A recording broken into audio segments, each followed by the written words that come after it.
Because they would have been mad if it was just like the movie was over because they waited that whole time. So now that was a lesson they learned. And then I'm thinking about doing it in 3D when I take Ainsley. Really? Because she likes 3D. I don't like that. Doctor and I just aren't fans of 3D. I don't care either way. Like I can think do it she or not. would like it. Really? She loves 3D. No, my son hates it. I wouldn't take him to see 3D anything. He just doesn't.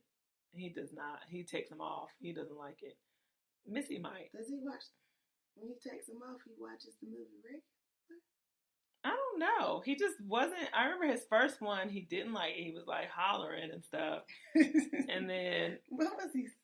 Like just I don't know. It wasn't a good experience. He doesn't like stuff like that. He doesn't like a lot of loud noise. He's just since I've been to it once, I think that might be a way to switch it up. Just to see it. Yeah. So I enjoyed it again the second time. There was a lot of things that, I'm in this group that is like Wakanda Forever group. So they post a lot and ask a bunch of questions about like different parts of like the deep side of the movie and like why didn't you articles. Me to be in the group? Girl, it is real deep. Like you have to write this question or the statement about blackness before you get into it. It was like, what's the blackest statement you've ever made? And I was like nervous writing the question out because I was like, what if they don't I'm ready.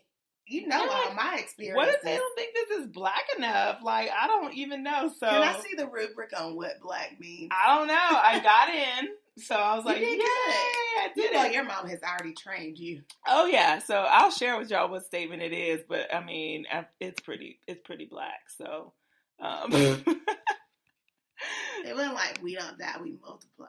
No, girl. It was, I'm not going to say it.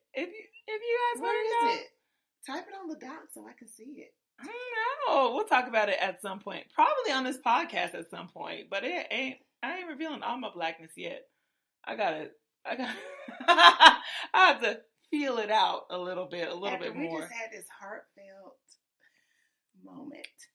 Right. Anywho, it's very controversial. Yeah. All right, we'll talk later. So the idea of we're gonna talk about fiction versus reality and the fact that people can try to get there. And I don't know. Oh, okay. Well, I think the whole idea that maybe that doctor was talking about was it being fake and that people had dressed up, but like I don't even think it was that. Oh, it was. The fakeness was him. He felt like I was being fake because that's not something I would normally do. Mm-hmm. Not necessarily the fakeness of people celebrating it or dressing up or things like that. Like he didn't have a big issue with that. It was just, why are you doing that? You know that ain't what we do. That type of thing. Just stealing our joy. But yeah, so it wasn't a matter of reality versus. Where'd you have that? I erased it. Why? Because it was the same as this. Okay, gotcha.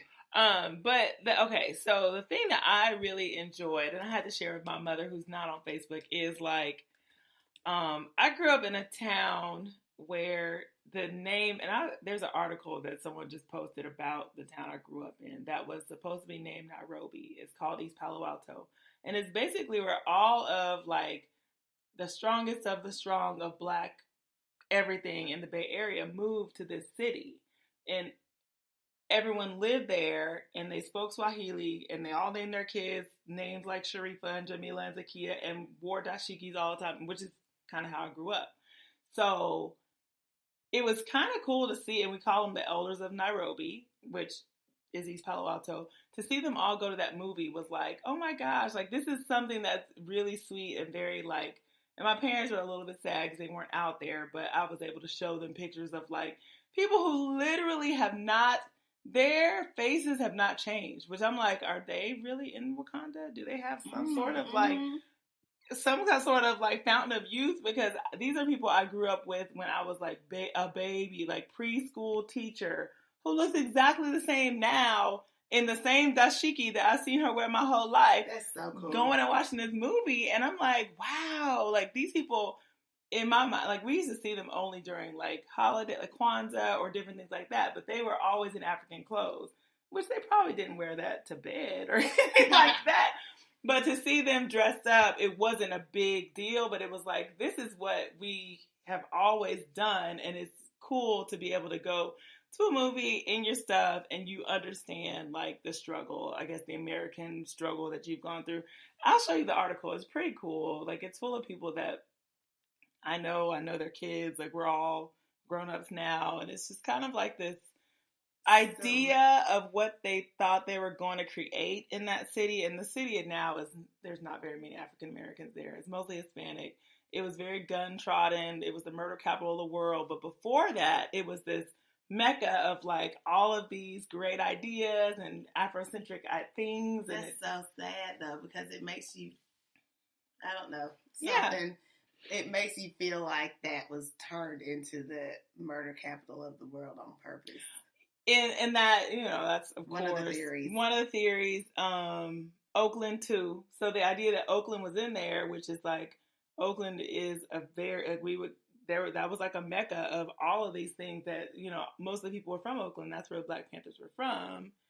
Side note, this movie was not made after the movement. It was made before. Like, the idea of Black Panther didn't come from the Black Panther movement.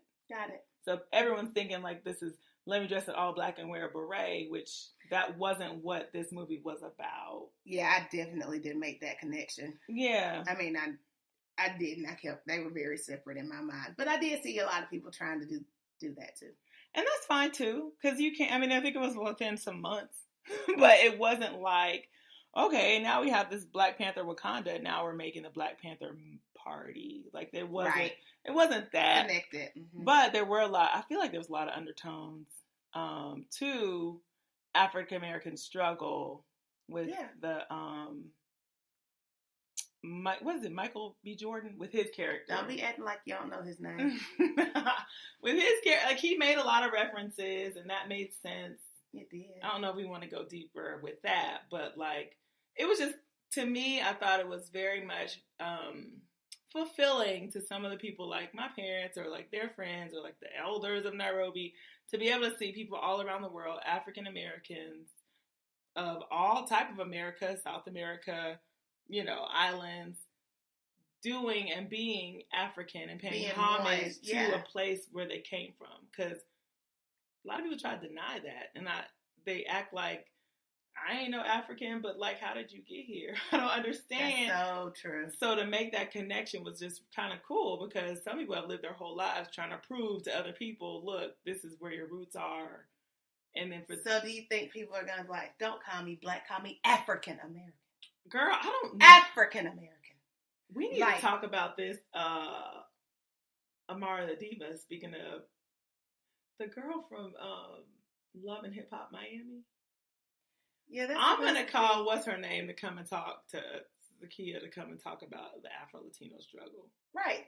She's supposed to be featured. Yeah, because, girl, she posted something that was like, Afro-Brazilian celebrating Black Panther. And when I read the comments on that, I was like, wait a minute. Girl, it was comments like, why would you want to be named after a hairstyle? Huh? Afro. I was like, oh, America. Oh. Is this where we start talking about how I had on my African print? Let's talk about how we really aren't woke as a country. Like, it's so amazing. That's really what it brought to my attention on Monday. So, audience, please listen. Oh, Lord. Black and white audiences, I really hope that you can hear our hearts. Well, it's just about education. Yeah. And so, through me sharing this story, it might help you pay attention in your own situations. Yes. So, on Monday, I was feeling all Wakandan. Yeah. Like you are. Absolutely. And I have several African tribal prints in my closet. That you didn't run out for the movie for. Right. I've been having them. I already had them. Mm-hmm. And so I was like, ugh. just on my Wakandan high. Right. And Black History Month. Let me go All ahead and represent. Right. We are Black because we're from Africa. Right. Let me keep on representing, you know. Right. I told my husband, I was like, I'm wearing my African print every day this week. Mm-hmm. But the ironing board and the iron kind of stood between me. Stop real life, having to iron in the mornings, it just wasn't working out for me getting to work on time. I don't want to do that. So, me either. So, which is why I couldn't wear my skirts. And so, I was feeling good, and I went in, and I had on one of my, I modeled for an African designer that's local. Yeah. And so, one of the pieces that I got from that gig, I decided I was going to wear that on Monday, and the colors were red, white, blue, black, like navy blue and black. Yeah. And so I'm walking down the hallway full of pride and knowing I'm cute because the thing is cute. Yeah. The top is cute. So the first comment I got was, "Oh, you are so colorful." Like always. Every Thank you. Colorful. Thanks. Even if it's just my lips, I'm colorful every day. You always have a pop of something. Yes. So I was like, And then they was like, the next one was, "You're dressed just like Mrs. So-and-so." Oh. I'm like, really? And I'm looking. That she wore her best African materials? It was just a print. Was it similar? Nope. It was just the same type of colors. Oh. But the print was not similar. So I'm like, what are y'all reaching and drawing for? Right. You're like, I don't. This one takes the cake. Oh, second colorful comment. "You're so colorful." Which red, navy blue, white, and black. I wouldn't consider that like a major color pop. No. Nope. Not like what we did in Jamaica where everything was jumping off the picture. Absolutely. No. It was definitely kind of, it's a print. That's it. All it is really is right. And this last person goes, "Oh, wow, you dressed up for President's Day." Oh, Lord. For who's president? I'm confused. Wait. Number one, I didn't even realize. I forgot it was President's Day. Because you shouldn't even be in school, personally. Seriously. But besides that point, I'm looking at her and I just squint. I just do the squint and the head cock, basically like that. Right. Too many things went through my mind to even address her at that moment. But what went through her mind to address you that way is the question. Absolutely. Because, were you a puzzle to be solved? Like, why all the questions and then you have to identify why you had that on? I feel like that's a microaggression. Like, I honestly feel like that is a little and I don't even think, when people microaggress, they don't even know that they're doing it. And that's what that was. They didn't know how to take it. And that's not my first time wearing it, though. That same... Yeah. That was the other confusing part. Which is even more confusing. Because I was wondering if they were uncomfortable because they knew that a lot of African Americans had worn things like that. Because clearly they had to hear something about it over the weekend. Or not. I don't know. I don't know, because my world, that's all my world was talking about. Right. And not just saying change the subject, but I know for a fact that what you like and what you interact with on social media is what you see. True. So, for instance, I had students that didn't know that there was a attack on the school, like that a school had been shot up. Right. They didn't know because they don't watch TV. Right. And on their social media, they're only their own friends, and their friends weren't talking about it.